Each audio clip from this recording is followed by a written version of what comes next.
esse momento que o Senhor nos concede como família na fé, estarmos na Tua presença bendita, renovados, Senhor, em espírito e desejosos de ouvir a Tua verdade, Senhor, que nos santifica. Ajuda-nos, Senhor, a completar a carreira que está proposta.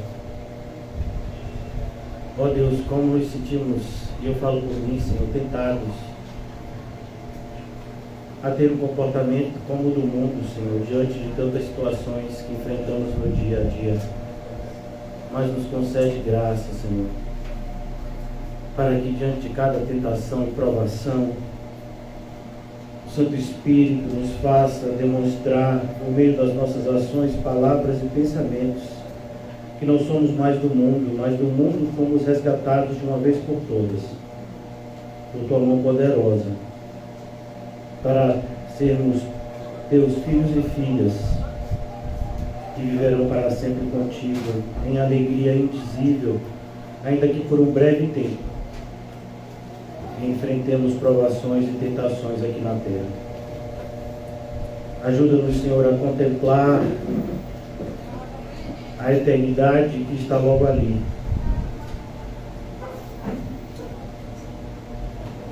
Que as nossas ações sejam sempre pela motivação certa, Senhor. Qual seja demonstrar ao Senhor e a todos que Te amamos acima de tudo e de todos, acima inclusive da nossa própria vida. Nós Te amamos, Senhor, e fazemos isso porque o Senhor nos amou primeiro e nos deu do Teu amor para que pudéssemos Te amar, Senhor. Ajuda-nos, Senhor, nessa compreensão maravilhosa do amor e de como Ele transforma as nossas vidas para sempre. Em nome de Jesus, amém e graças a Deus. Amém, irmãos? Hoje nós vamos dar continuidade à exposição iniciada ontem. Fala do capítulo 6 de Atos. Mais especificamente agora nos atentando a essa pessoa que era como nós: 2 olhos, uma boca, cabelo, como nós. Por que eu faço questão de frisar isso? Porque é muito comum eu e você criarmos ídolos. Nós vemos a nossa sociedade criar ídolos de pessoas vivas. Então, pessoas idolatram cantores, autoridades, até autoridades religiosas são idolatradas. E corremos um sério risco de fazermos isso em relação às pessoas da Bíblia. Não, as pessoas da Bíblia não devem ser idolatradas, pelo contrário. Todas elas, de Gênesis a Apocalipse, nós vemos pessoas falhas. A única pessoa é aquele que era e que há de vir. Aquele que é 100% homem e 100% Deus. Esse sim nunca falhou, mas todos os demais falharam. Todos os eleitos do Senhor falharam. São imperfeitos e precisavam de um Salvador. Então devemos tomar sempre cuidado de quando nós manusearmos as palavras, quando nós manusearmos o livro sagrado, não cairmos nessa tentação de olhar para essas pessoas como se elas fossem diferentes de nós, ou pelo menos daquilo que nós deveríamos ser. Então, quando nós olhamos para a oferta de Barnabé, qualquer um de nós pode fazer a mesma coisa, irmão.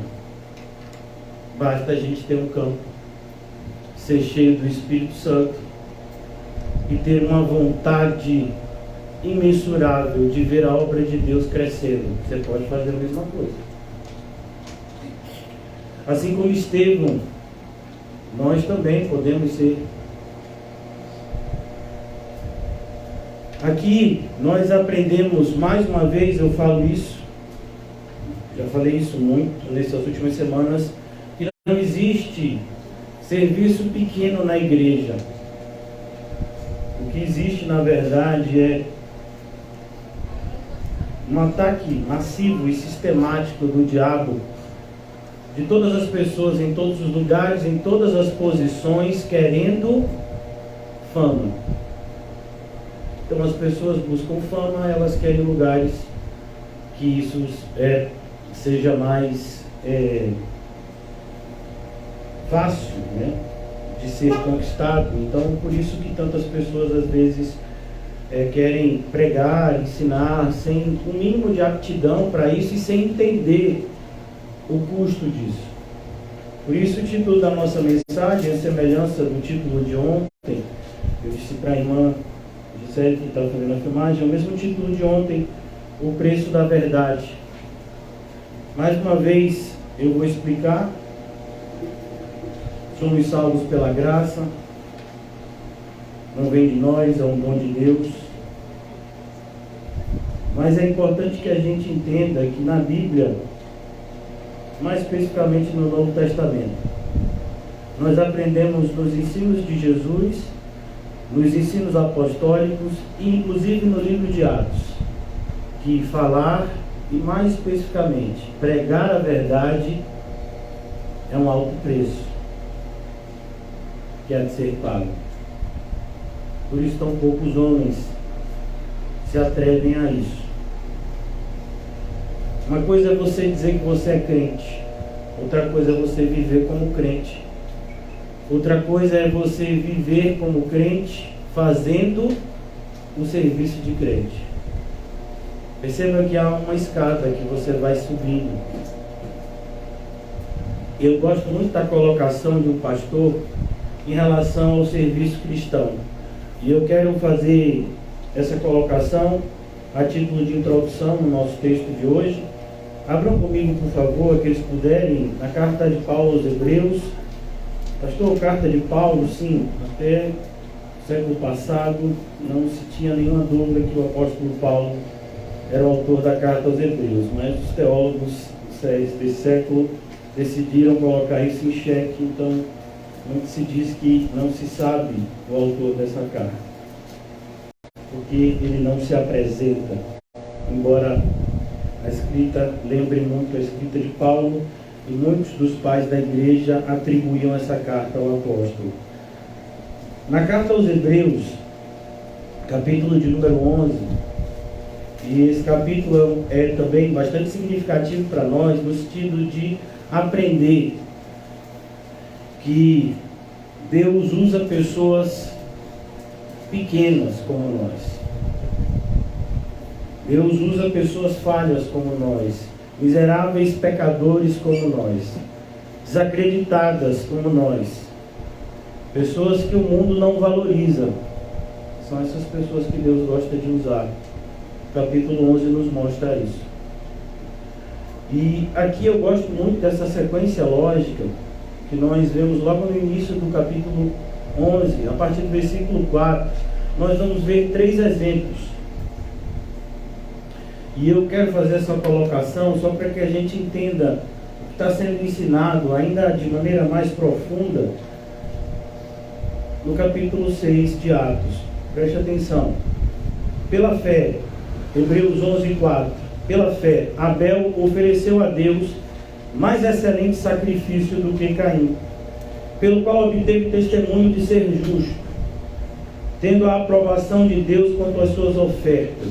Por meio dela, também mesmo depois de morto, ainda fala. Você percebe? A primeira coisa que um filho de Deus faz é oferecer ao Senhor sacrifício. E nós já sabemos qual é o sacrifício. Todos nós aqui já lemos a carta aos Romanos, e mais especificamente o capítulo 12, que diz que o sacrifício é o nosso corpo vivo, santo e agradável a Deus. Esse é o culto racional que prestamos, esse é o sacrifício que prestamos a Deus. Deus só receberá aquilo que ofertamos com as nossas mãos, se antes ofertarmos a nós mesmos ao Senhor. Então, a primeira atitude de alguém que quer servir a Deus é se apresentar Ele mesmo como um sacrifício. Por isso que o Senhor Jesus disse: aquele que almejava ser um discípulo dele, precisava, antes de tudo, renunciar a tudo.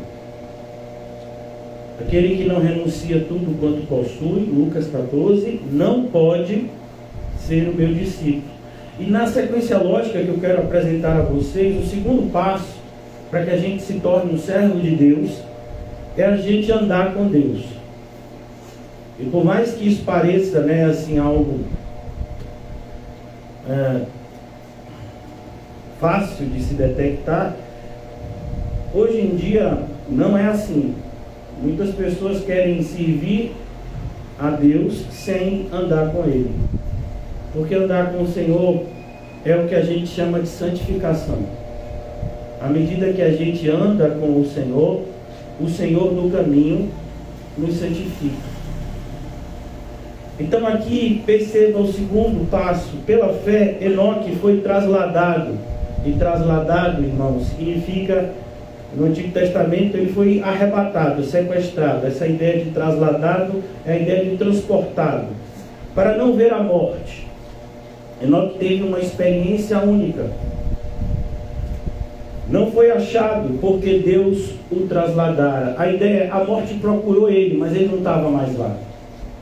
As pessoas também procuraram ele, filhos, filhas, mas ele não estava mais lá. Porque Deus, aquele com quem ele andava todos os dias, o tomou para si. E aqui a gente percebe como é importante andar com Deus. Mais uma vez, há uma sequência lógica aqui. Você só pode andar com Deus se antes você se apresenta integralmente como um sacrifício a Ele.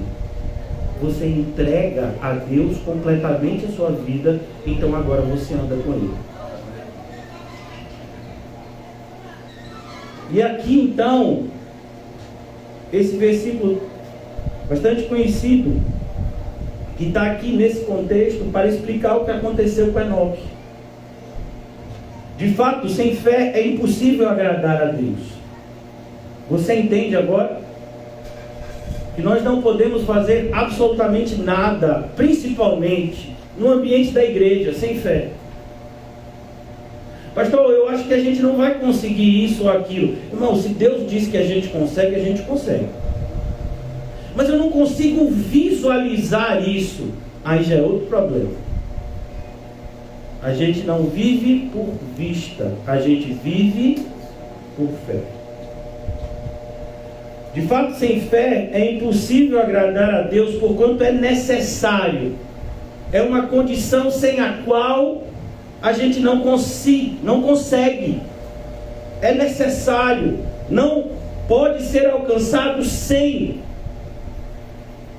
que aquele que se aproxima de Deus, perceba que aqui o autor da carta está fazendo justamente essa conexão da experiência de Enoque. Cada dia que Enoque andava com Deus, ele se aproximava mais de Deus. Até que chegou um ponto que Enoque estava tão mais perto de Deus e tão mais longe do mundo, que ele já estava em casa com Deus e não tinha mais sentido voltar para o mundo.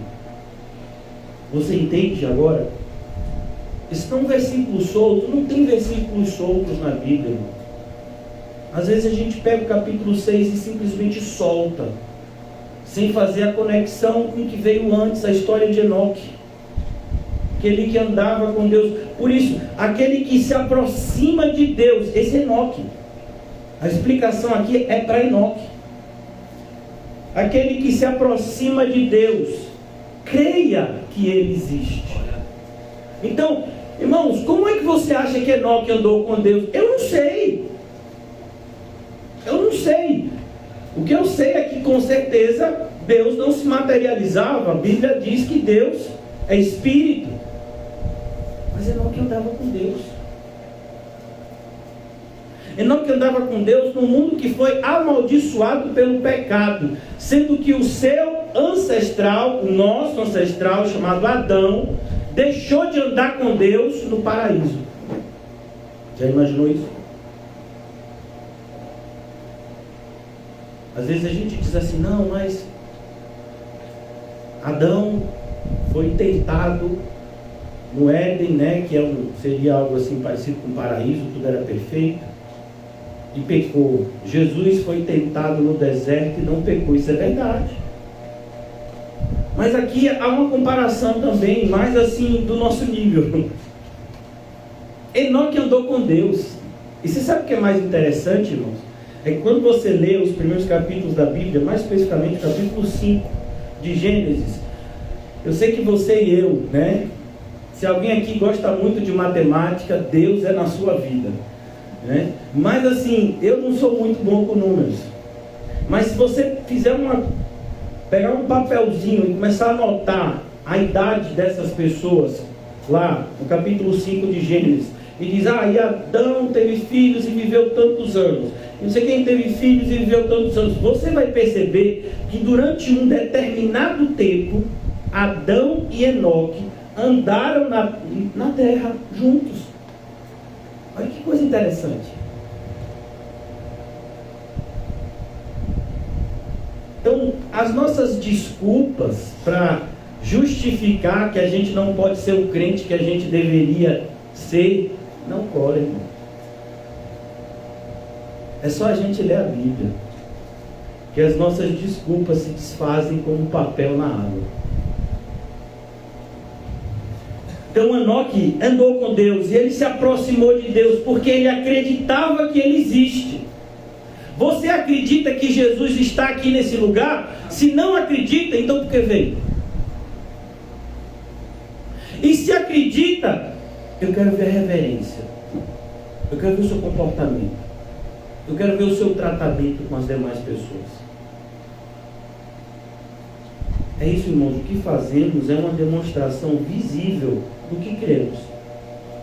É como uma pessoa, ela se dirige ao caixa eletrônico, ela bota um pedaço de plástico chamado cartão de crédito, ela digita uns números e ela espera que saia um dinheiro de um determinado recipiente. Não é assim que funciona a retirada no caixa eletrônico para quem tem cartão de crédito?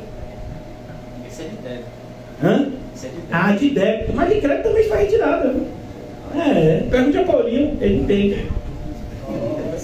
Então, você está lá, a pessoa acredita que ela está indo lá em direção ao caixa eletrônico, que ela vai fazer esse procedimento e que vai sair dinheiro. Não vi uma fé dessa em Israel.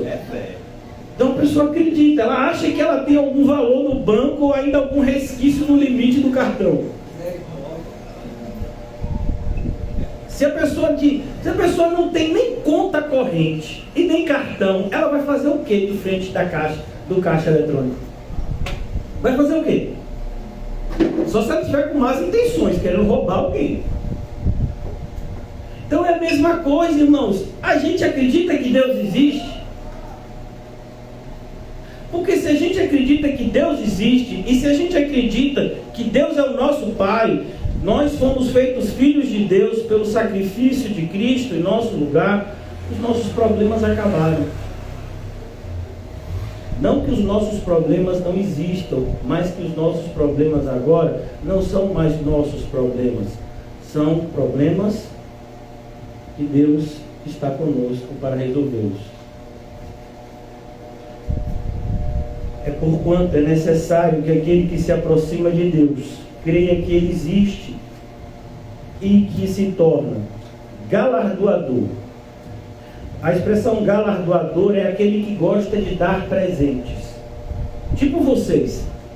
A gente tem um irmão aqui que ele gosta mais de dar do que receber. Amém? Não tem esse não. Ô Senhor, envia. Então, dar é muito melhor do que receber, pelo menos é o que diz a Bíblia. E Deus é assim.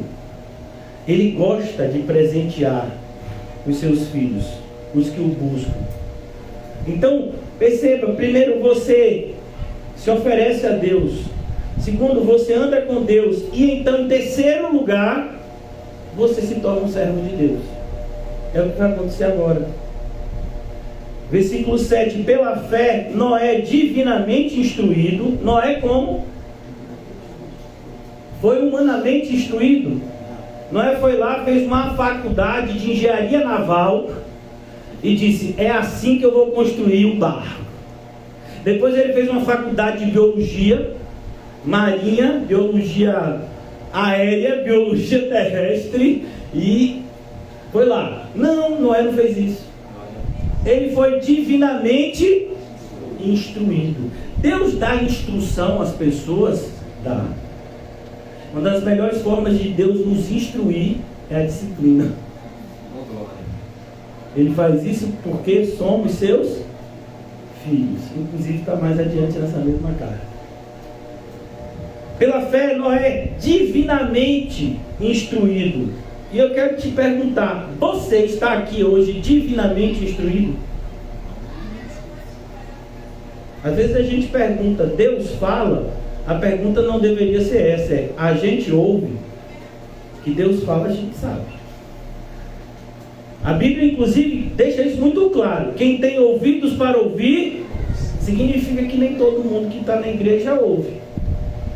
Mas deveria, porque Deus fala. Noé, divinamente instruído acerca de acontecimentos que ainda não se viam. Irmãos, segundo os estudiosos, e eu acredito nisso, porque há elementos que comprovam isso no Antigo Testamento, até então não havia chuva. Não existia esse fenômeno que a gente conhece como chuva. A formação de nuvens e aí cai água do céu. Não existia. Como é que funcionava então todo o ecossistema do mundo? Da terra saía uma espécie de vapor que irrigava a própria terra e fazia dela fértil. Até esse momento do dilúvio não havia chovido ainda. Então aparece um homem que ouviu Deus dizer que vai cair água do céu, de um lugar que nunca havia caído. E no meio de um local cheio de desertos, de um lado, do outro deserto, só deserto, ele começa a construir um barco enorme. Já imaginou isso? É como uma pessoa chegar no meio do Saara e começar a construir um barco. Para quem não sabe, Saara é o maior deserto, né? Você é maluco? Aqui não tem rios, nem oceano, lá, milhares de quilômetros de distância. Não tem esse barco aqui no meio do nada. É assim que olhavam para Noé, como uma pessoa desorientada. Entendeu? Todo aquele que estiver sendo orientado por Deus vai ser visto pelo mundo como desorientado. Porque a direção que Deus costuma nos dar é a contramão que o mundo nos manda ir. E com Noé não foi diferente. Imagine isso mesmo antes do dilúvio. Pela fé, Noé é divinamente instruído acerca de acontecimentos que ainda não se viam. Mas o que fez Noé se mover na direção de servir a Deus? Ele o temia. E aqui temor não é medo, aqui temor é reverência, é respeito, é honra. Palavras que para a nossa geração muitas vezes são desconhecidas. Quando eu vejo uma pessoa chamando o pai e a mãe de você, eu me preocupo. Pai e mãe é senhor, senhora. Você? Meu pai e minha mãe não são iguais a mim. Eles me geraram. Não posso tratar eles iguais a mim. Honra o teu pai e a tua mãe. Então é preciso que a gente entenda que é honra, o que é reverência, se prostrar. Irmãos, até os demônios se prostravam diante de Jesus. E tem pessoas na igreja que não tem um mínimo de reverência com a pessoa de Cristo. Não estou falando de formalismos vazios não, irmãos. Eu estou falando da verdadeira reverência que vem de dentro. Então Noé tinha isso. Que Salomão, na sua sabedoria, diz: temer a Deus e guardar os seus mandamentos é o que de mais sábio eu aprendi no mundo. Temente a Deus, aparelhou. Entenda, aparelhou aqui no sentido de que ele construiu. Deus deu as instruções, todas elas, o material, o tamanho, tudo como deveria ser feito, detalhe por detalhe. Foi Deus quem disse, e Noé fez exatamente como Deus falou. Por que eu estou falando sobre isso se a gente está falando de diáconos e serviço na igreja? Porque, irmãos, é a mesma coisa. Como é que o Senhor nos ensina no livro de Atos a estruturar uma igreja segundo os parâmetros que Ele determinou, e a gente quer fazer isso do nosso jeito, porque a gente acredita muitas vezes que do nosso jeito é melhor. Então, como é que a gente faz uma igreja crescer? A gente faz propaganda. Onde está isso? Não é a sabedoria do mundo que diz a propaganda é a alma do negócio. E como a gente faz para a igreja crescer? A gente mente. É uma mentira para o bem. Quantas vezes você já ouviu isso no mundo? Tem mentira para o mal e tem mentira para o bem? Não. Mentira é mentira, e toda mentira vem do maligno. Ninguém pode ser ganho pela verdade por meio da mentira. Então perceba, irmãos, que é esse o nosso grande desafio. Servir a Deus da forma que Ele nos instruiu. Então, vamos pegar um exemplo bem claro. Existem pastoras? Não, não existe. A liderança na igreja é formada exclusivamente por homens. E não é qualquer tipo de homem. Não basta ser homem. Tem que ser um homem de acordo com os parâmetros que o próprio Deus determinou na sua palavra. Mas tem que ser homem. Não pode mulher. Mas em cada esquina que você chega, a proporção é até assustadora. Para cada igreja que o pastor é homem, deve ter umas duas que são lideradas por pastoras mulheres. E até igrejas onde o pastor líder, entre aspas, é homem, tem lá pastoras mulheres. Mas isso não é bíblico. Mas desde quando a pessoa se importa se é bíblico ou não? Tudo que a pessoa quer é fazer do seu jeito. É tão comum a gente ouvir essa expressão hoje, né? Pastor, o meu jeito é assim. Sabe como é, né? Eu sou meio caladão. Eu sou meio fechadão. Ou então, eu sou meio que expansivo. Não, irmãos, o seu jeito morreu quando você foi regenerado. Não foi, não? Para que a gente possa viver em Cristo, o nosso velho eu teve que morrer. Para que a nova criatura floresça e cresça. Então não tem mais o seu jeito. Tem o caráter de Cristo sendo amoldado em nós dia a dia pelo Espírito Santo. Então aqui, pela fé, Noé, divinamente instruído. Então só vale fazer alguma coisa na igreja se for de acordo com a palavra de Deus. Mas hoje, perceba que sonhos pessoais, se não tem o mesmo peso que a palavra, para algumas pessoas tem mais peso do que a palavra. Você pega um versículo bíblico como esse, e que fala que não existe liderança feminina, e a pessoa diz, mas eu sonhei que Deus fazia assim comigo. Mas e o seu sonho não significa nada. Se o seu sonho é contra a palavra de Deus, o seu sonho é diabólico. Mas as pessoas têm levado mais em consideração os sonhos pessoais, emoções, do que a palavra. Não foi isso que Noé fez. Aprovação dos outros. Você acha que as pessoas aprovaram o que Noé fazia? Por que você acha que só entraram 8? A porta estava aberta. O convite estava sendo feito. E não foi durante um ano não, viu? 100 anos o convite estava sendo feito. E só entraram 8 pessoas. Porque eles não deram crédito. Perceba que aquilo que se cumpriu na pessoa de Cristo também se cumpriu na pessoa de Noé. Quem deu crédito à nossa pregação?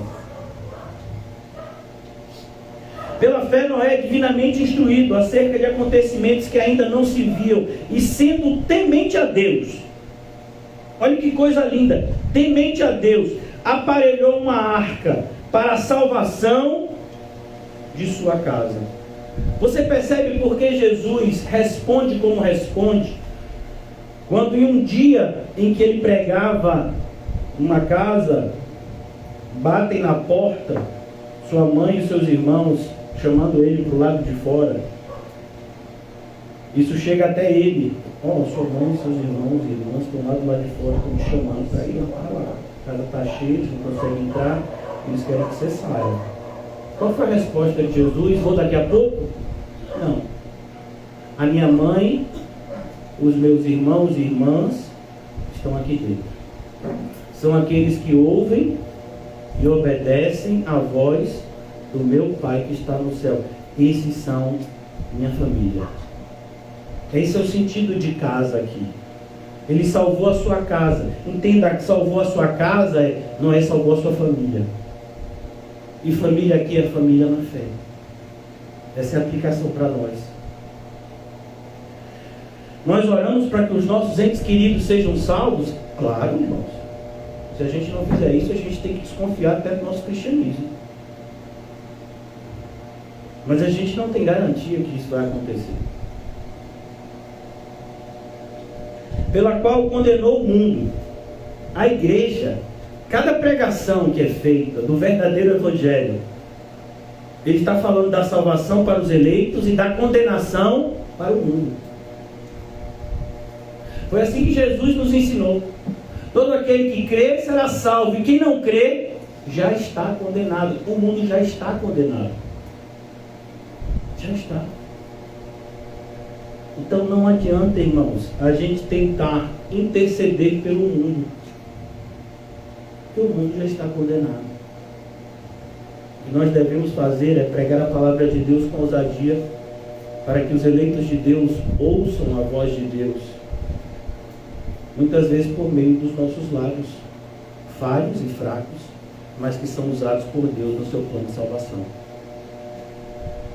Aparelhou uma arca para a salvação da sua casa, pela qual condenou o mundo, preste atenção, e se tornou herdeiro da justiça que vem da fé.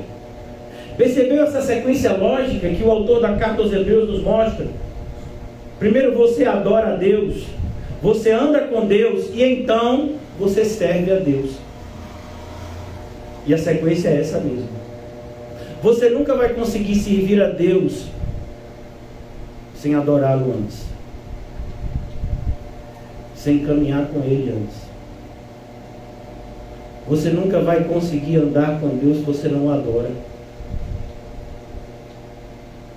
É por isso que Jesus diz: você não pode servir a dois senhores.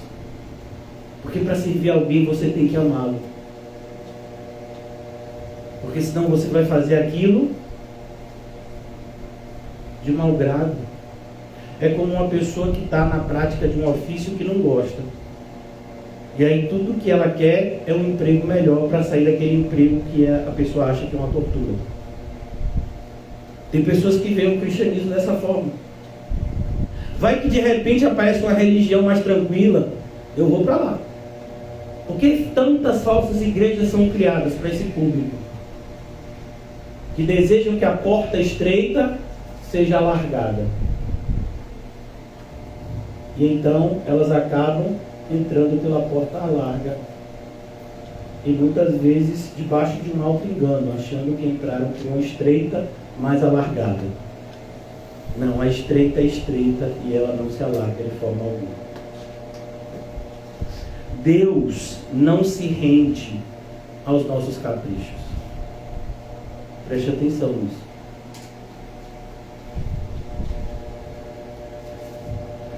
Às vezes a gente pensa que Deus, né, é como um pai que mima o filho. Basta o filho fazer qualquer menção que vai chorar e o pai ou a mãe já, não, o que é que você quer? Deus não é assim não. Você pode perder 5 litros de choro, de lágrimas. Deus não vai mudar o que Ele tem que fazer. Às vezes a gente acha que se a gente fizer cara de coitadinho para Deus, cola. Irmãos, Deus sabe o que se passa no nosso coração. Então não adianta fazer cara de coitadinho para Ele. Agora eu quero entrar na pregação. Já é esse horário. Até aqui foi a introdução. Versículo 8. Estevão é um servo. A diaconia aqui ainda não é um serviço formal. Depois vai se tornar, viu? A liderança é formada por pastores e diáconos que auxiliam. Mas aqui ainda está nesse processo de transição. E os diáconos são aqueles que servem, mais especificamente, servem à mesa dos necessitados que viviam na igreja, que era uma só família. Ninguém via as coisas materiais como suas, mas como algo que deveria ser usado para demonstrar nosso amor por Deus, amando o nosso semelhante. No versículo 8, a gente vai ver de forma assim tão rápida que toda vez que você se coloca como servo de Deus, Satanás coloca em você um alvo prioritário. Perceba, irmãos, até o capítulo 5, só quem está sofrendo perseguição são os apóstolos. Primeiro Pedro e João, depois os 12 apóstolos. Agora, Estevão, ele está sendo chamado para servir as mesas. Mas isso significa que Estevão estava proibido de evangelizar? Então, se você tem algum ministério aqui na igreja, significa que você está proibido de evangelizar? Se alguém te proibiu, irmãos, com certeza não fui eu. Estevão cheio da graça e poder. Percebe? Você não precisa ter um cargo na igreja para ser cheio de graça e poder. Você tem que andar com Deus. E se você andar com Deus, você vai abençoar todos os seus irmãos na fé que estão aqui. Estevão cheio de graça e poder, fazia prodígios. E olha que coisa, até então esses prodígios só eram feitos por meio dos apóstolos. Mas aqui a gente aprende, isso não é restrito aos apóstolos. Isso é restrito àqueles que têm fé. Então, para você ser um instrumento de Deus, você precisa crer em Deus. Fazia prodígios e grandes sinais entre o povo. Olha como a gente lê isso. Mas fica, esse daí não é aquele que bota o café? Não é o que faz o cuscuz? Grandes sinais e prodígios? Pois é, irmão, é assim que Deus faz. Por isso não desvalorize um irmão na igreja. Porque se ele está na igreja, e se ele está na igreja de verdade, é porque para Deus ele tem muito valor. A Bíblia diz, versículo 9: levantaram-se, porém, alguns dos que eram da sinagoga, chamada dos libertos. A ideia que o texto quer mostrar é que esses homens não eram nativos de Jerusalém. Eles não moravam ali. Eles eram judeus que tinham vindo adorar e que perceberam como Estevão agia, vivia e pregava e se indignaram com aquilo. A gente sabe quem está por trás desses homens. É o mesmo que estava por trás de outros homens que tentaram prender e matar Paulo. É o mesmo que estava por detrás daqueles que prenderam e assassinaram Jesus. É o mesmo que estava por detrás de Acabe e Jezabel quando perseguia Elias. As forças espirituais do mal, elas estão agindo agora, nesse momento. Você está aqui na igreja, ouvindo a palavra de Deus, eu quero acreditar, sendo santificado por meio dela, tendo seu espírito cheio do Espírito Santo. Mas isso não significa que Satanás não está ao derredor armando uma cilada para você e para mim. Esses homens chegam. E por que eles vão em direção a Estevão? Nós temos 7 diáconos. Nós temos 12 apóstolos para eles perseguirem. Por que Estevão? Porque é isso, irmãos. A luz que mais brilha é a que mais incomoda. A luz que mais brilha é a que mais incomoda para aqueles que amam a escuridão. Percebe, irmãos? Não é só o fato de você pregar a palavra de Deus, é você pregar a palavra de Deus de tal forma que todos percebam que você acredita no que você está falando. Pregar a palavra de Deus como um professor que ensina matemática, tem muita gente fazendo isso e até ganhando bastante dinheiro. Pregar a palavra de Deus como um verdadeiro servo de Deus sempre foi um ministério para poucos. Infelizmente, irmãos. Por isso oramos para que o Senhor envie ceifeiros. Oramos, pois foi assim que o Senhor Jesus nos disse que deveríamos fazer. Levantaram-se, porém, alguns dos que eram da sinagoga chamada dos libertos, dos sirineus. Então, vocês sabem que sirineus faz referência a uma região chamada Cirene, dos alexandrinos, dos da Cilícia e da Ásia. A ideia é judeus de fora. Eles chegam agora para Jerusalém e eles veem o que está acontecendo. Como Deus está usando esse jovem Estevão. O que incomoda esses homens não é a maneira como Estevão servia os demais irmãos na igreja, mas a maneira como Estevão pregava o evangelho nas ruas. Como Deus usava ele. Muitas pessoas tentam fazer uma desconexão naquilo que o próprio Deus ligou. É impossível você servir ao Senhor fora da igreja se você não está servindo a Ele dentro da igreja. É impossível. É como você tentar acender uma lâmpada sem antes conectar o bocal a um fio de eletricidade. Você consegue? Pego uma lâmpada, ela está boa, e eu simplesmente faço um buraco na parede, atarracho e digo, agora acenda a lâmpada. Ela acende? Não, você tem que trazer energia, você tem que colocar o bocal, e aí depois você enrola, você roda lá a lâmpada e ela acende. Tem gente que quer fazer tudo diferente de como Deus mandou. Então, não, eu vou servir ao Senhor lá fora, aqui dentro, de jeito nenhum. Eu posso te garantir que se você não serve aqui dentro, lá fora, a Deus, pelo menos ao Deus dos céus e da terra, você não serve. Você pode até usar o nome dele, mas naquele grande dia, eu tenho certeza absoluta, porque a Bíblia me autoriza a dizer isso, que ele vai olhar para qualquer pessoa que faz dessa forma e dizer, apartai-vos de mim, eu jamais vos conheci.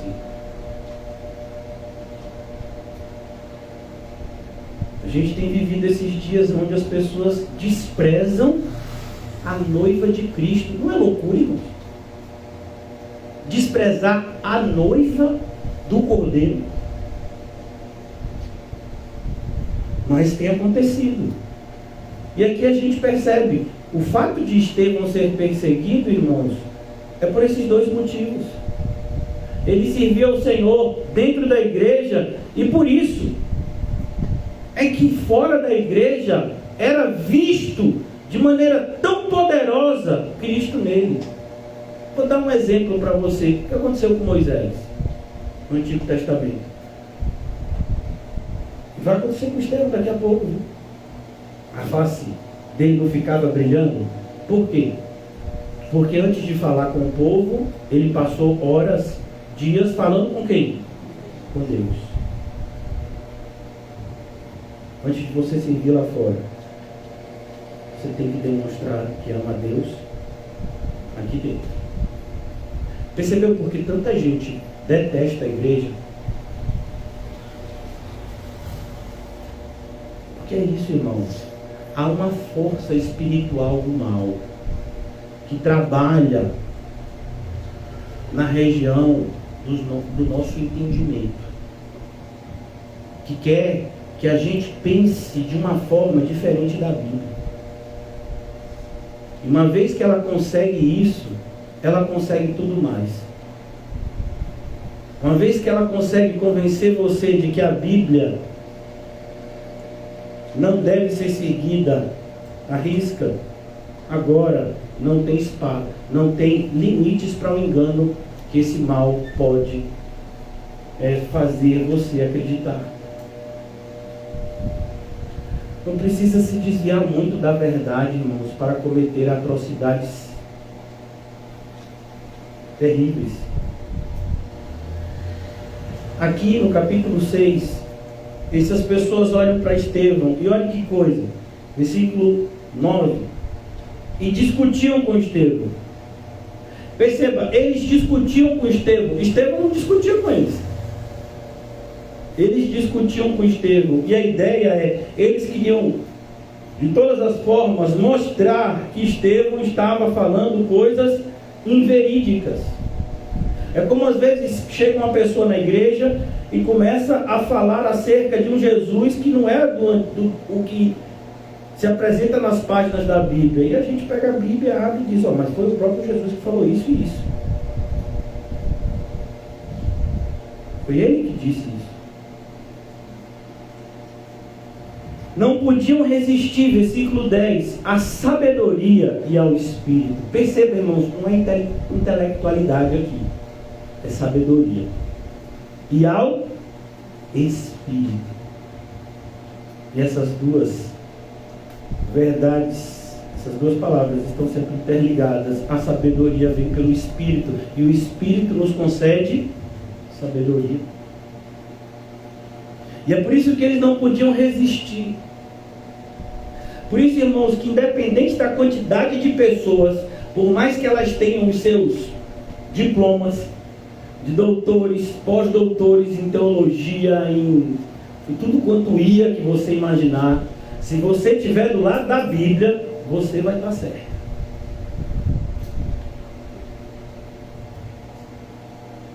Nada podemos contra a verdade, senão a favor dela. Não é por acaso, irmãos, que as pessoas que pregam a palavra de Deus aqui em Atos não são pessoas de alta intelectualidade, segundo o padrão do mundo. Eles discutiam com Estevão, mas eles não podiam resistir à sabedoria e ao Espírito, pelo qual falava. Perceba, não é um debate vazio. Estevão estava falando para essas pessoas, e a gente vai ver logo depois, no próximo capítulo, quando Estevão então apresenta a sua defesa diante do Sinédrio. Estevão está pregando Cristo e a salvação por meio exclusivamente de Cristo e não por meio dos rituais judaicos. Estevão não está pregando contra o templo, mas o ensino de Estevão é a semelhança do que Paulo ensina em Gálatas. A lei nos levou até Cristo. Todo o ritualismo do templo é para a gente enxergar que sem um sangue que nos purifique, a gente não é perdoado. E não é o sangue de animais que vai perdoar a gente. E nem é o sangue da gente que nos perdoa. É o sangue de Deus, que satisfaz a sua própria justiça. De maneira que aquele que não conheceu o pecado, Deus o fez pecado para que nele fôssemos feitos justiça de Deus. É isso que Estevão prega. Cristo e este crucificado. É isso que Estevão prega. Porque o homem não pode compreender o Senhor na sua própria sabedoria. Aprove ao Senhor salvar os que querem pela loucura da pregação. É isso que Estevão está fazendo aqui. É isso que todos os servos de Deus fizeram no decorrer desses 2000 anos de história da igreja cristã. Eles param por aí? Não, irmãos. Quando as pessoas não encontram um motivo para nos acusar, elas inventam. Por exemplo, eu estou pregando para vocês. E quem está prestando atenção na pregação sabe que o que eu estou pregando é bíblico. Sim ou não? Mas existem pessoas que vão ver essa pregação e eles vão dar mais importância ao fato de minha camisa estar colada no meu braço do que se o que eu estou pregando é verdade. Mas como pode um pastor que tem aquela forma física falar alguma verdade? Mas desde quando, irmãos, importa se a blusa é folgada ou apertada? Então quer dizer que o padre que prega de batina, que é bem folgada, quer dizer que ele fala a verdade? Se alguém tiver com a roupa assim um pouco mais justa aqui, é mentiroso? É assim que a gente vê a verdade da mentira? Então, perceba que as pessoas sempre vão procurar motivos. A igreja de vocês está afiliada a que convenção? Nenhuma. A Bíblia não mandou a gente fazer isso. Então, mas não posso frequentar essa igreja, irmão Fábio, porque sua igreja não está na convenção. Qual é a denominação dela, Marcelo? Não, a gente não tem denominação. A gente é uma comunidade cristã, a gente é a igreja de Cristo. A comunidade cristã de Eterna só tem esse nome para que as pessoas possam se localizar e chegar até aqui. Mas a igreja é de Cristo, ele fundou há 2000 anos atrás. Segue a Bíblia. Mas não é nenhuma denominação? Mas eu sou pentecostal, mas eu sou batista, mas eu sou presbiteriano, mas eu sou... Sim, mas nada disso está na Bíblia. Então, as pessoas, a maioria das pessoas, irmãos, ela não quer ser convencida pela verdade. Tudo que elas querem é um motivo para rejeitarem a verdade. E se elas não encontrarem, elas inventam um. Por que eu estou dizendo isso? Porque muitas vezes a gente cria uma falsa expectativa de que a gente vai conseguir evangelizar uma pessoa e que essa pessoa, porque a gente evangelizou corretamente, essa pessoa vai crer em Cristo. Não vai, irmãos. Toda regeneração é um milagre. Não foi porque você pregou direito que a pessoa veio a Cristo. Foi porque Cristo escolheu desde antes da fundação do mundo. Não, pastor, mas a pregação foi importante. Foi porque Cristo quis que fosse. Mas você pode fazer uma pregação cheia do Espírito Santo e depois ser apedrejado. Não foi com Estevão? Então, a gente não prega, irmãos, pelos resultados. A gente prega porque a gente já é um resultado. A gente já foi alcançado. Agora o Senhor já pode me despedir em paz, porque os meus olhos viram o Senhor. Eu sou crente. É assim que o crente adora a Deus. Porque não tem nada que esse mundo ofereça para ele que Deus já não tenha dado a ele na salvação. Quando somos salvos, juntamente com a salvação, recebemos também toda sorte de bênçãos espirituais nas regiões celestes. A gente às vezes não vê, mas elas estão lá. É como as estrelas. Se a gente estiver perto de um lugar que tem muita iluminação, né, a gente não vê as estrelas. Mas se a gente for para um lugar escuro, às vezes como uma fazenda, né? Pastor, você não sabe, eu fui numa fazenda, o céu lá é tão bonito, né? Não, meu filho, é o mesmo céu daqui. É porque aqui tem tanta luz. Os postes, que a gente não vê. Mas é o mesmo céu. Não, pastor. É. Então é preciso que a gente entenda, irmãos.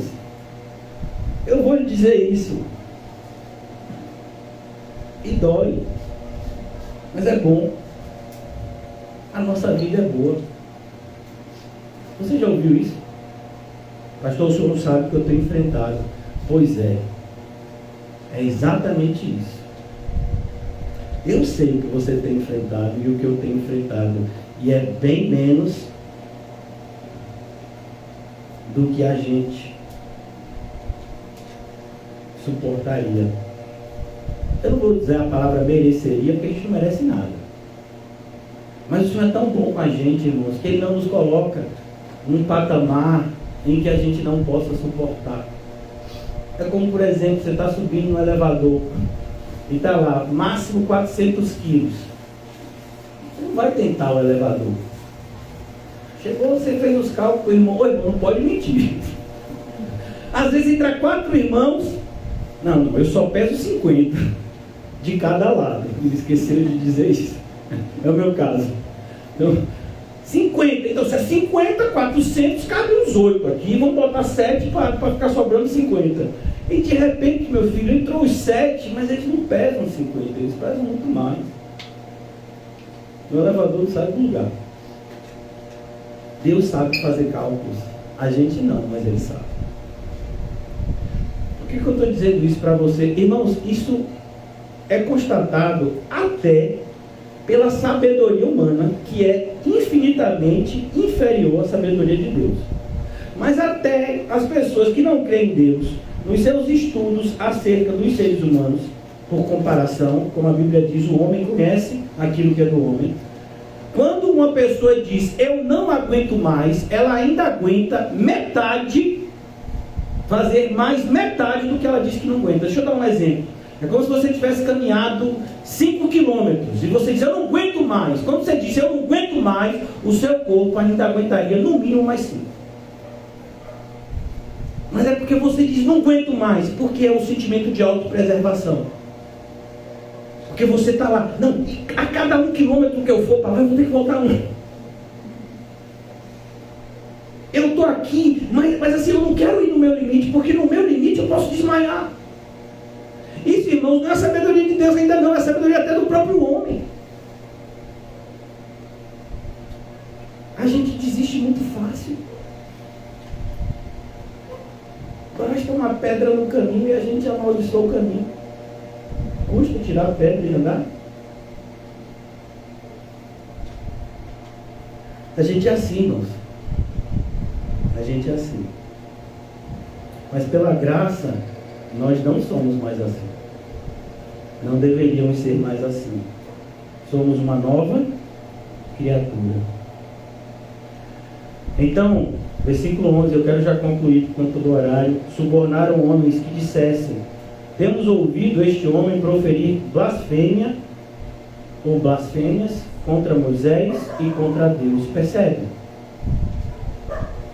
É justamente, mais uma vez, se cumprindo o que Jesus predisse.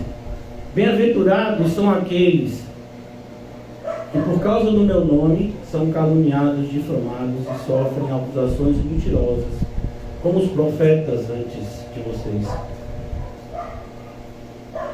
Odiarão a vocês, porque assim como o Pai me deu a palavra, eu passo a palavra a vocês, e por conta dessa palavra eles te odeiam, como odiaram a mim. É assim que Jesus está ensinando no Evangelho de João. Então aqui Estevão, ele passa por isso. Mas olha que coisa interessante, eu quero concluir aqui. Se Deus permitir, a gente vai continuar sexta-feira. Mas olha que coisa interessante. Eu vou adiantar um pouco na linha do tempo. Esses mesmos homens que estão arquitetando isso, a gente já sabe qual é o desfecho dessa história. Eles vão ouvir Estevão e depois vão matar Estevão. Mas olha que coisa interessante. Estevão vai pregar com toda ousadia e autoridade. E quem lê, ou quem ouve, ou ouviu, aqueles que estavam presentes, a pregação de Estevão, parece que Estevão está com raiva daquele pessoal e que Estevão deseja mal a eles. Mas como é que Estevão entrega a sua vida? Orando pelos seus assassinos. Percebe isso?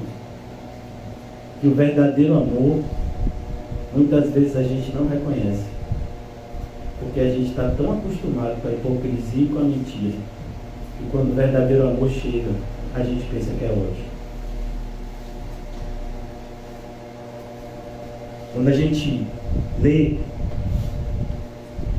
a pregação de Estevão, a gente acha assim, mas Estevão está acusando essas pessoas disso e aquilo. Não, Estevão não está acusando essas pessoas disso e aquilo. Estevão está como um médico que pega um exame de alguém que está com uma doença muito séria e está simplesmente constatando o diagnóstico. Olha, o que você tem é muito sério. Aquele médico não está amaldiçoando o paciente. Eu quase que posso ver, né, um grupo de crentes diante de um médico que diz, você está com tal enfermidade, a pessoa está repreendido. Mas o exame está dizendo, não aceito, eu rejeito em nome de Jesus. Doutor, que assim é. Não tem muito que eu possa fazer. E é justamente o que Estevão não está fazendo. Toda a pregação de Estevão é para mostrar para aqueles que dizem, nós somos descendência de Abraão, nós somos discípulos de Moisés.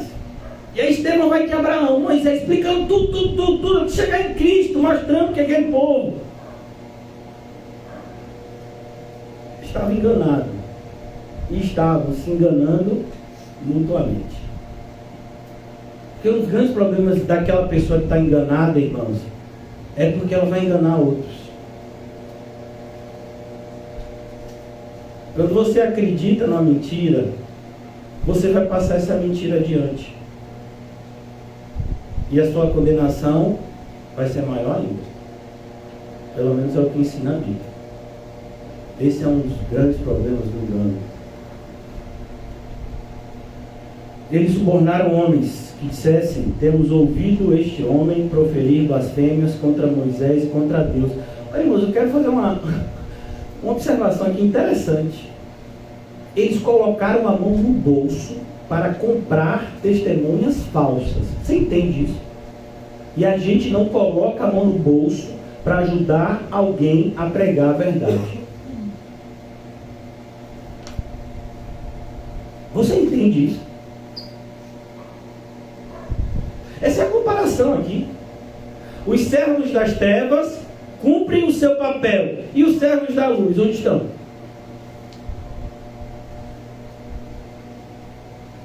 Por isso que Jesus diz, olha, os filhos deste mundo são muito mais prudentes na sua geração do que têm sido os filhos da luz. Esses aqui sabem que o que estão fazendo é mentira e estão dispostos a pagar.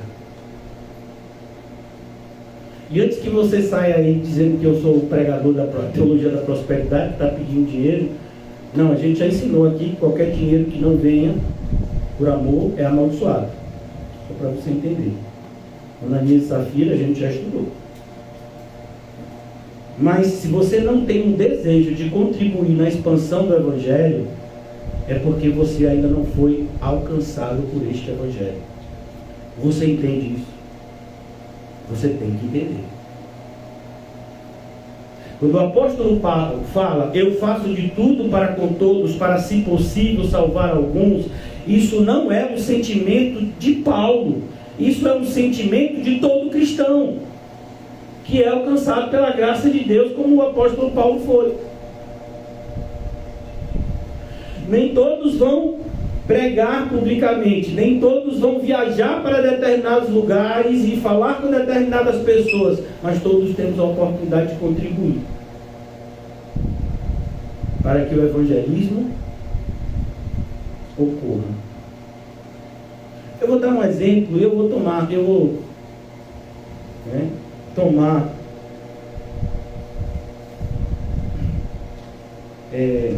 vou trair, né? Sei que os irmãos vão entender porque eu estou falando do nome deles. E eu tenho certeza que eles não vão ficar chateados e não vão ficar também vaidosos com isso. Mas assim, irmãos, deixa eu exemplificar, porque a gente tem na igreja vai ser bom exemplo, graças a Deus. Segunda-feira, foi ontem, a gente tem um estudo bíblico no Alto em Cosme de Farias. Certo? Sim ou não? Você ajuda em quê? O irmão Calmon e a irmã Rita ajudam.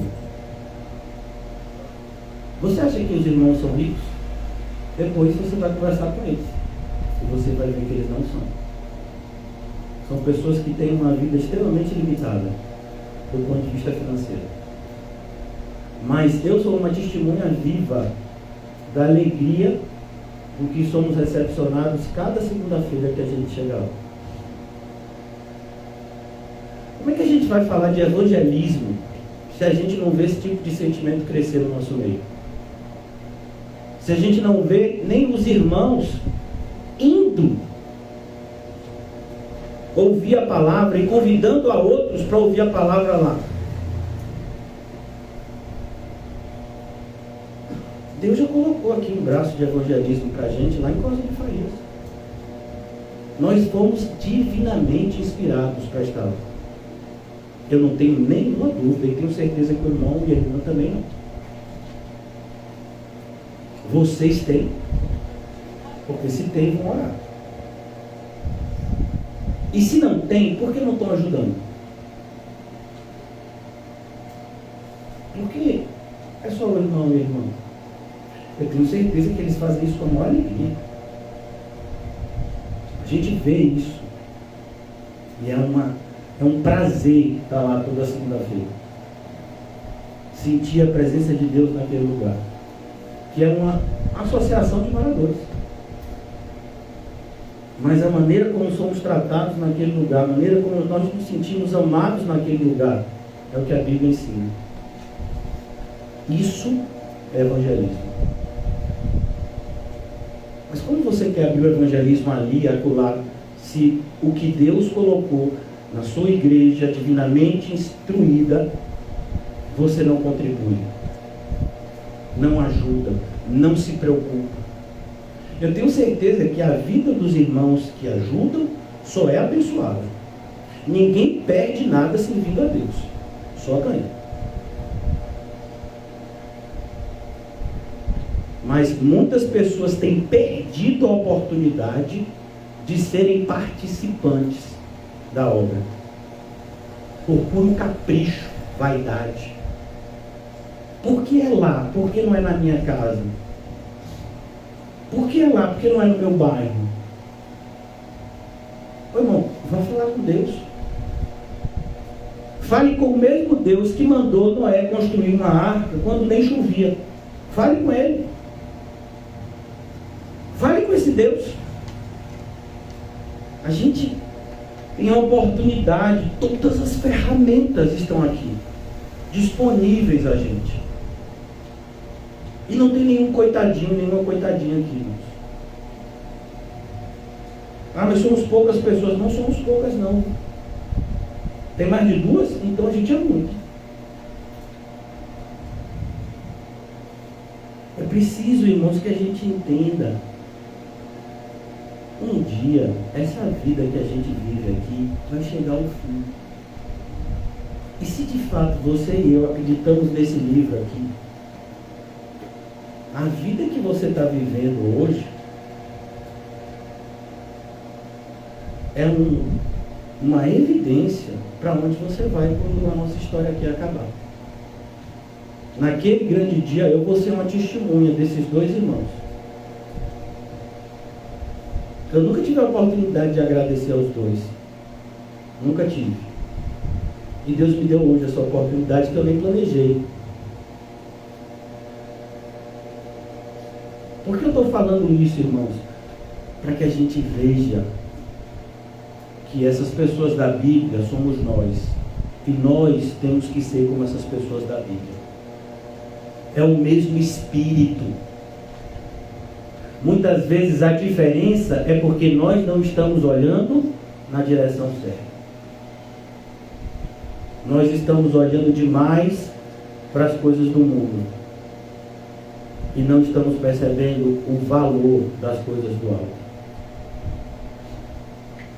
Nós estamos olhando demais para a sabedoria do mundo e não estamos valorizando a sabedoria do alto que nos foi dada. Nós estamos sendo tão soberbos, achando que sabemos mais do que o Deus da obra, para dar conselhos a Ele a respeito da sua obra. Dá um exemplo. Mas pastor, a gente já está lá em Código de Faria, sei lá, o irmão comum sabe, quanto tempo? 3 anos. E aí, pastor? E aí Deus mandou a gente ficar lá. Até o dia que ele disser para a gente ir para outro lugar, a gente vai. Se ele disser para a gente continuar lá e pregar outro dia em outro lugar, vai também. Os irmãos mais antigos vão se lembrar que na quarta-feira eu pregava de manhã e de noite. Se um dia a gente tiver que fazer isso, a gente faz. Eu já fiz isso também na sexta-feira, a gente pregava em aquele lugar bem tranquilo, paz e vida, em Mata Escura. E de noite a gente pregava aqui, mas quando era lá no depósito. É o Senhor quem nos guia. Lembra do diálogo de Jesus com Nicodemos? Olha, Nicodemos, quando você tem o Espírito, é como o vento. Você não sabe de onde vem? Nem para onde vai. Você é guiado. O apóstolo Paulo, quando é questionado, diz: eu só sei o que o Espírito me revela de cidade em cidade.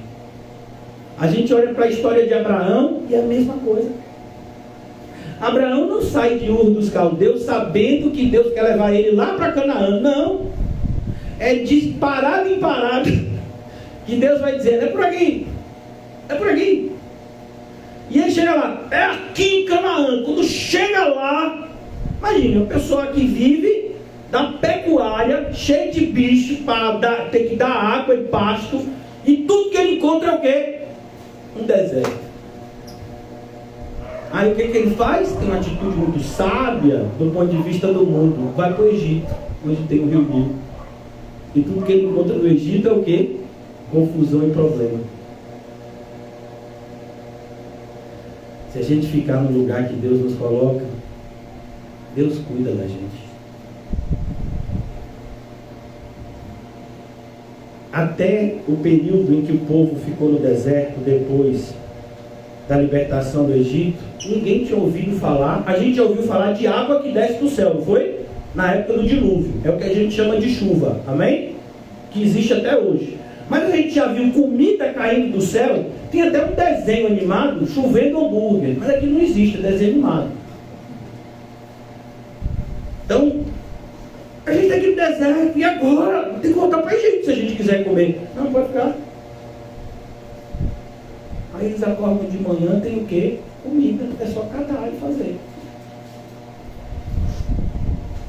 Deus faz assim. Ele enviou uma seca, mas ele tinha um profeta chamado Elias. Ele disse: Elias, você vai para um ribeiro que eu ainda não deixei secar. Fica em Querite, eu acho, né? Aí está lá, tem água. Aleluia, tem água. Eu sei, pastor. Eu sei Deus, né? Eu fico imaginando Elias conversando com Deus, né? Tem intimidade, não sou eu, né? Eu tinha esse quadro, até isso me tiraram, ó, Senhor. E aí, tá Elias lá bebendo água, mas o estômago tem uma hora que ele dá uma roncada, né, irmão? Não é não? Alguns irmãos o ronco foi mais rápido. Tem gente que o estômago ronca em 3 horas, tem gente que ronca em 30 segundos, depende. E Elias está lá: Senhor, esse negócio aqui, eu sou homem de Deus. Aí de repente é um corvo, mas corvo não é um animal assim que o povo de Deus pode comer. É um animal impuro, cerimonialmente impuro. Mas de repente o corvo chega com uma caixazinha do... Meu nome do food? iFood. Você acha que foi o iFood a invenção dos Estados Unidos? Não, meu filho, é da Bíblia. O corvozinho, eu fico imaginando o corvo com aquele capacetezinho e nas asinhas uma caixinha de iFood. Aí chega um e traz primeiro o quê? Pão. Aí vem outro e traz o quê? Carne. Séculos depois, na Inglaterra, um homem chamado Conde, o Duque de Hamburger, ele decide colocar pão e carne, e aí fica o sanduíche que a gente come hoje, né? Hambúrguer. Quem foi que inventou? Foi o Conde de Hambúrguer? Não, foi Deus, estava na Bíblia, ó. Deus faz as coisas, depois o homem chega e quer se apropriar. Já viu? pão e carne. Um animal entregando pão e carne. Meu filho, Deus fez isso. E você acha que ele não pode fazer, ele não pode nos sustentar? Você acha que não? Você acha que ele não pode sustentar a sua obra? Olha, eu acho maravilhoso. Eu quero já concluir, irmãos. Me perdoe, 2 minutinhos. Mas eu tenho que falar o que me mandam falar. Eu sou só um servo aqui. Então, eu tenho que ler aqui para vocês esse trecho. Está em 2 Coríntios.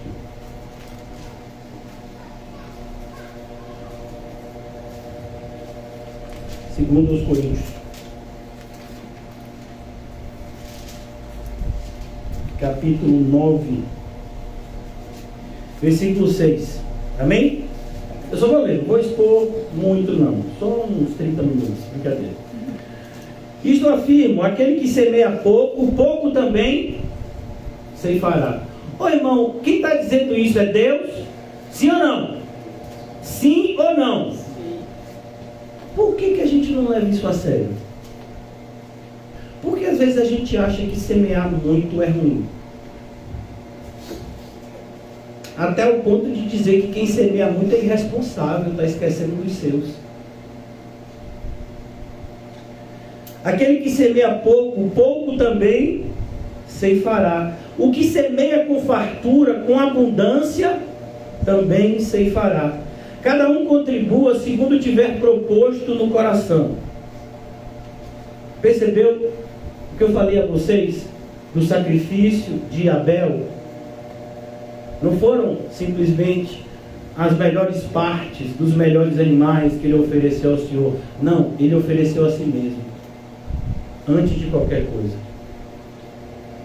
De maneira que o sangue dele, mesmo depois de morto, falava. O que é isso? Testemunho. O seu testemunho vai permanecer nessa terra, mesmo quando eu e você não estivermos mais aqui. Você sabia disso? A gente já tiver recolhido na glória, quero acreditar nisso, pessoas falarão da gente. Não, eu conheci pessoas que viveram a verdadeira fé. Eu vi de perto pessoas que viviam dessa forma. Isso é o sangue falando. Versículo 7. Cada um contribua segundo tiver proposto no coração, não com tristeza ou por necessidade. Não acho que a igreja necessita de nada não, irmão. Mas a igreja pode ter uns pedaços, só se for para você, para mim não. Para mim, igreja que está caindo aos pedaços é onde a palavra de Deus não é pregada e o Espírito Santo de Deus não está lá. Paredes podem ser pintadas, telhados podem ser reconstruídos, mas a presença de Deus não é fácil assim não. Cada um faça primeiro dentro, para depois demonstrar fora, porque o contrário é o que? Hipocrisia. Quando você demonstra uma virtude que você não tem, isso é fraude. E Deus não aceita. Versículo 7. Porque Deus ama a quem dá com alegria. Se Deus ama a quem dá com alegria, então Deus odeia quem não dá com alegria. Isso é a lógica, irmãos, da frase. Por que você acha que Ananias e Safira foram mortos?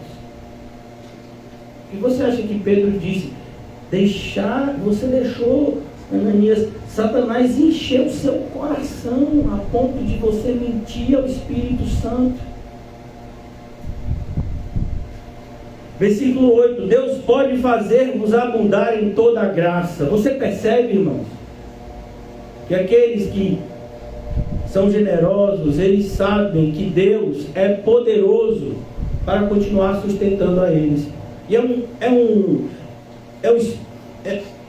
um princípio muito parecido com o de Sadraque, Mesaque e Abednego. Eu sei que Deus pode me livrar do fogo, mesmo que Ele não me livre. Eu sei que Deus pode me dar muito mais amanhã, mesmo que Ele não me dê. Continuo amando a Deus e continuo achando que foi um privilégio ter tido a oportunidade de ajudar pessoas com o que Deus colocou nas minhas mãos. Entende? Deus não é obrigado a me dar nada. Eu sou grato porque Ele já me deu. Eu não posso dar nada a alguém se Deus não tiver me dado antes. Essa visão de Deus como um investimento, irmãos, isso é diabólico. E não é o que Paulo está ensinando. O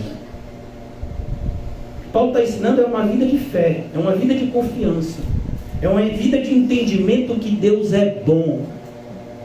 E tudo que Ele faz para a gente é bom, perfeito, agradável.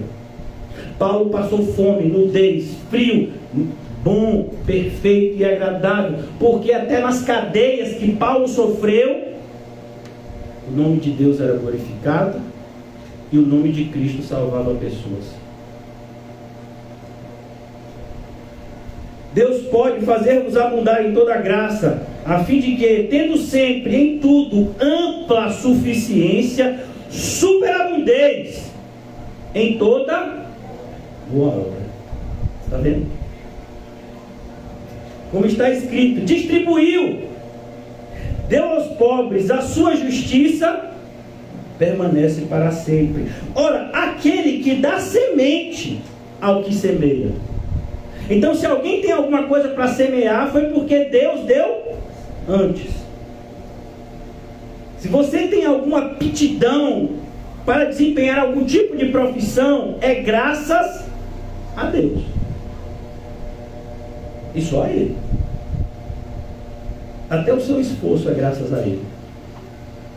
Ora, aquele que dá semente ao que semeia e pão para alimento, também suprirá e aumentará a vossa sementeira e multiplicará os frutos da vossa justiça. Percebe que o foco nunca é o material, mas é o material como um instrumento de demonstração de que nós cremos no mundo espiritual. Enriquecendo-vos em tudo para toda generosidade, a qual faz que por nosso intermédio sejam tributadas graças a Deus. Porque o serviço dessa assistência, assistir as pessoas que precisam de auxílio, de amparo, ajudar ao progresso da obra de Deus, assistência. Porque o serviço dessa assistência não só supre a necessidade dos santos, mas também redunda em muitas graças a Deus. Paulo está dizendo, não só ajuda os desamparados, ajuda também em muitas outras coisas que fazemos na obra de Deus. A gente não precisa vender livro. Se Deus nos der sabedoria para editar livros e publicá-los, a gente tem que distribuir. Se esses livros serão meios de pessoas ouvirem a verdade e serem salvos. Ah não, mas se a gente não tiver um editor e não vender livro, aí vai falir. Não, as pessoas não vão generosamente ofertar para que a obra de Deus cresça e pessoas sejam salvas. Você entende? Nossa visão é tão pequena. Parece que a igreja de Cristo é isso aqui.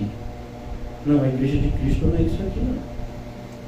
Eu creio que a gente também é a igreja de Cristo, mas ela é muito maior que isso aqui. E Deus pode usar você para alcançar lugares que você nem sabia que eles existiam.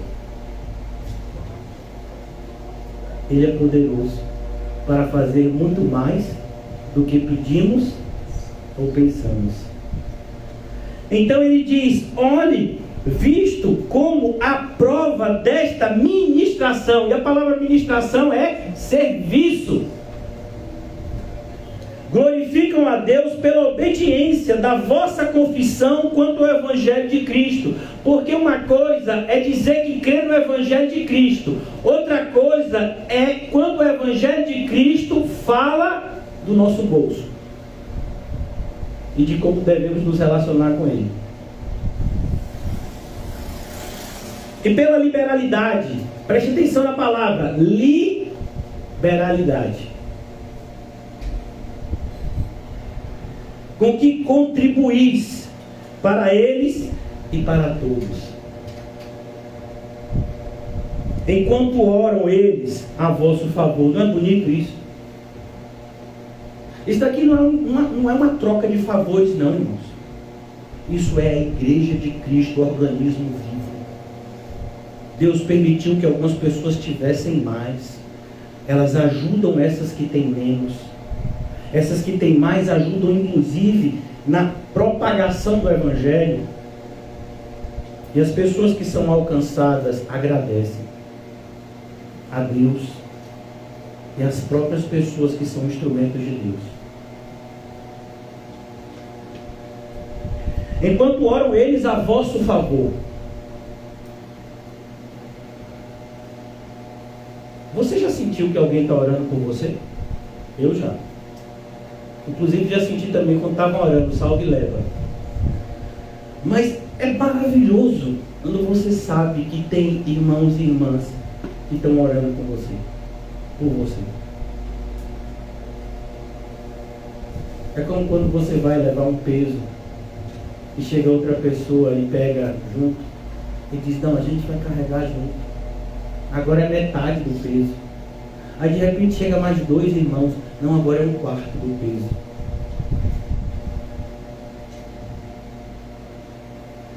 Eu tenho que concluir, irmãos, porque eu não tenho mais nem 1/4 de tempo. Enquanto oram eles a vosso favor, com grande afeto, olhe que alegria, o amor verdadeiro.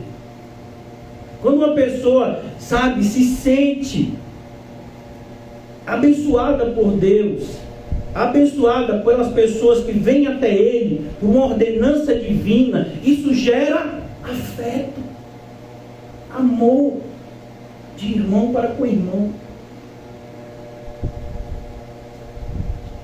Por isso que se você não ama alguém, você nunca vai poder ajudá-lo. Não, mas eu já dei muita coisa para pessoas que eu não amo. É de fato, você já deu, mas você nunca ajudou. Ajuda vem do amor. Enquanto eles oram a vosso favor, com grande afeto, em virtude da superabundante graça de Deus que há em vós.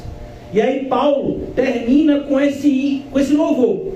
Uma frase: graças a Deus pelo seu dom inefável. A palavra inefável diz um dom que a gente não pode traduzir com palavras.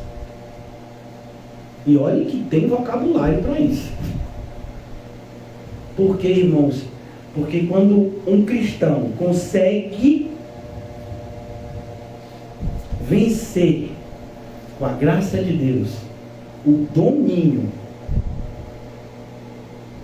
do mundo material sobre ele, é algo que a gente tem que louvar muito a Deus. Porque, sabe, essa realidade, ela tem é como uma rua em 2 direções. Às vezes a gente fala muito da direção, mas hoje eu quero falar dessa outra. 1 minuto só. A gente diz, não pode servir a 2 senhores, não é isso? Ou você serve a Deus ou ao dinheiro. Amém? Amém. Mas quando você demonstra que você não serve mais ao dinheiro, você está servindo a quem? A Deus. Porque só tem 2 senhores. Não me entenda errado. Ah, pastor, mas tem pessoas hindus, tem pessoas de outras religiões que fazem voto de pobreza. Irmãos, eles fizeram voto. Só aquele voto já representa um orgulho sem tamanho. Eles acreditam que por conta desses votos, eles merecem benefícios. Não é isso que eu estou falando. Eu estou falando de crentes. De crentes se analisando com seriedade à luz da palavra de Deus.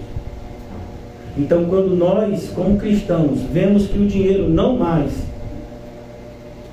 é a nossa bússola, não é mais o material que determina as minhas escolhas, aí eu posso glorificar a Deus, porque eu sei que é o Espírito que tem me guiado.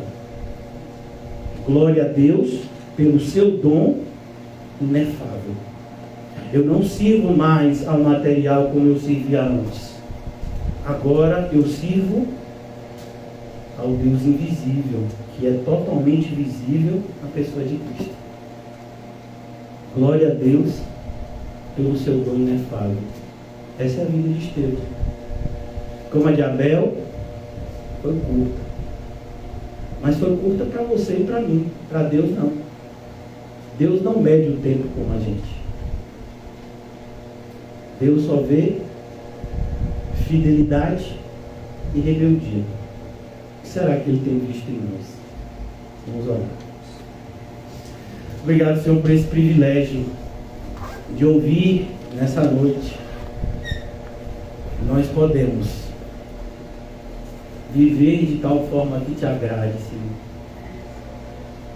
Viver de tal forma que demonstremos a todos, mas principalmente ao Senhor, que reconhecemos tudo que o Senhor fez por nós. Reconhecemos verdadeiramente que sem ti nada somos.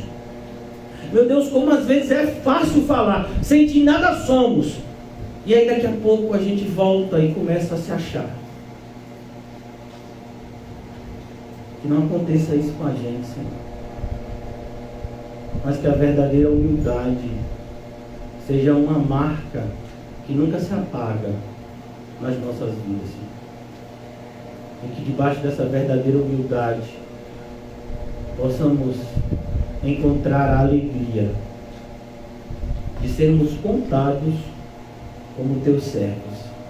O Senhor que tem anjos para te servir, seres muito mais poderosos, sábios, e seres que não pecaram como nós, mas o Senhor nos permite ser teus servos. Que privilégio, Senhor, te servir com a nossa vida que o Senhor nos deu, com os nossos recursos que o Senhor nos deu, entregar ainda que seja o nosso sangue em testemunho à verdade que professamos que o Senhor nos deu. Ó Senhor Jesus, ajuda-nos a ver isso que está tão perto de nós que muitas vezes não enxergamos. Que tudo que somos vem do Senhor. Louvado seja o teu nome para sempre, Senhor Jesus. Rei de todas as glórias, Pai de todas as dádivas. Obrigado, Jesus. Milhares e milhares de graças te rendemos, Senhor. Porque não há palavras que possam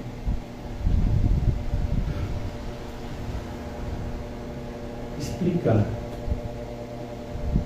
o tamanho da gratidão que nós sentimos por ti.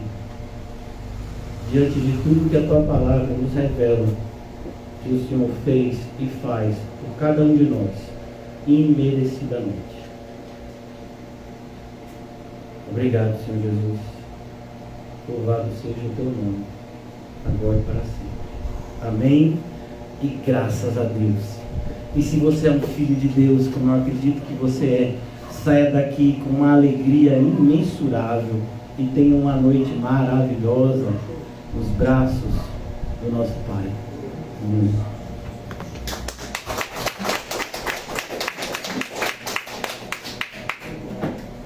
Aleluia!